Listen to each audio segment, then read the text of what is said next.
ایک کر، دو کر، تین کر، چار کر. ہے کوئی میں کہ لال تو کھڑا ہو جائے میرے سامنے میں کہہ دے میں اس حدیث کو نہیں مانتا ہوں، میں کہہ دوں گا تمہارے فقہ کو نہیں مانتا. ارے مومنو تم کہاں سو گئے ہو. ہدایہ کتاب کا نام ہے اور میں 18 سال تک ہدایہ پڑھاتا رہا ہوں.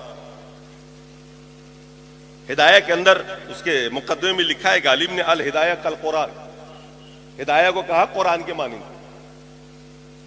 اور ہدایہ میں ہی پڑھایا کرتا تھا. یہ سب سے بڑی کتاب فقہ کی تھی.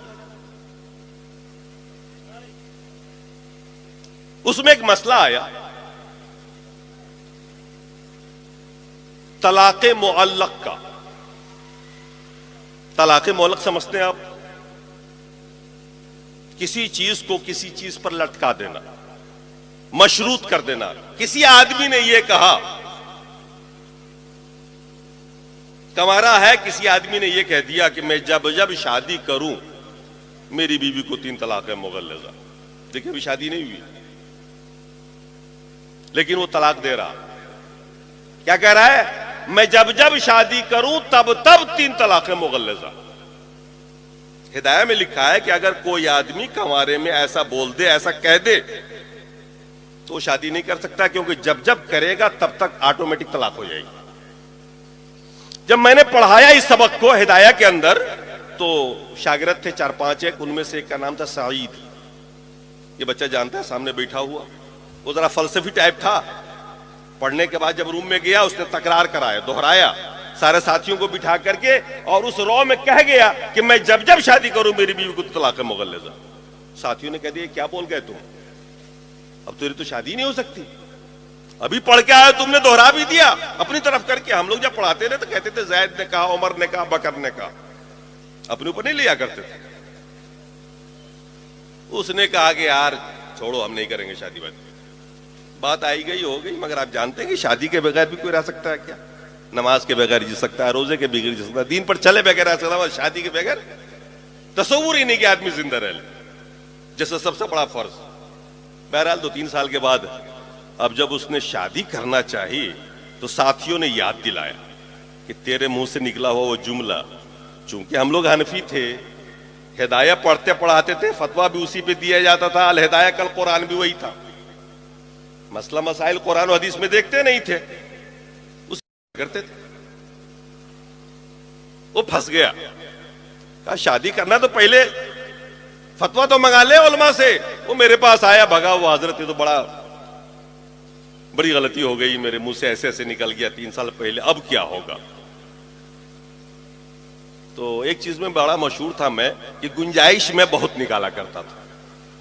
تو میں نے کہا ایسا ہے کہ نکل جائے گی گنجائش، عادت ہماری بھی وہی تھی جب اس طبقے میں تھے. تو میں نے کہا 1 کلو مٹھائی لیا.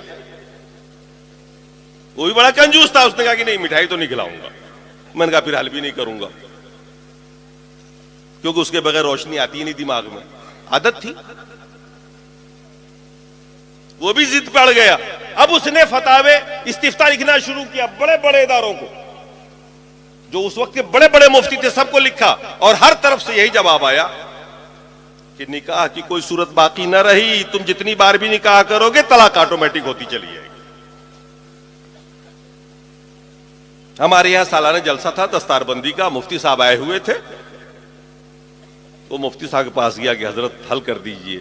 اس نے بھی یہی کہا کہ بھئی دیکھو اگر یہ مسئلہ حل کر سکتے ہیں تو رضوی صاحب ہی کر سکتے ہیں، اور کسی کے بس کی بات نہیں. وہ لاسٹ میں میرے پاس آیا، مٹھائی لے کے آیا.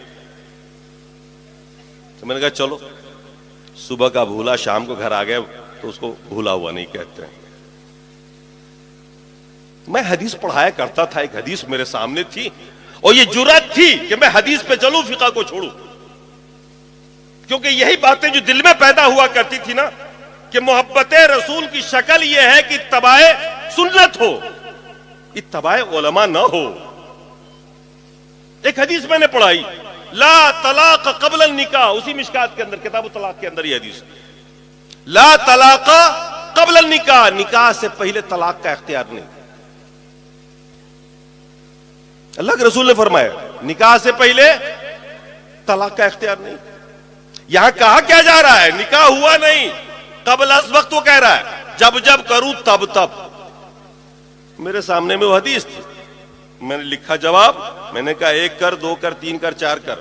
ہے کوئی میں کہ حلال تو کھڑا ہو جائے میرے سامنے میں کہہ دے میں اس حدیث کو نہیں مانتا ہوں، میں کہہ دوں گا تمہارے فقہ کو نہیں مانتا. تو فتوا لگا دے گا اپنے قبیلے میں، مگر اللہ اس کے رسول کے سامنے میرے کوئی فتوا نہیں لگ سکتا. میں تو حدیث کا انکار کر کے دکھا دے. محبت رسول کے دعویٰ کرنے والوں، اظہار محبت کرو، اتباع رسول کرو، سنت پہ چل کے کرو. مجھے محسوس ہوا کہ زبردست ٹکراؤ ہے، زبردست تضاد. ارے مومنو تم کہاں سو گئے ہو، خدا کا یہ قرآن لوٹا جا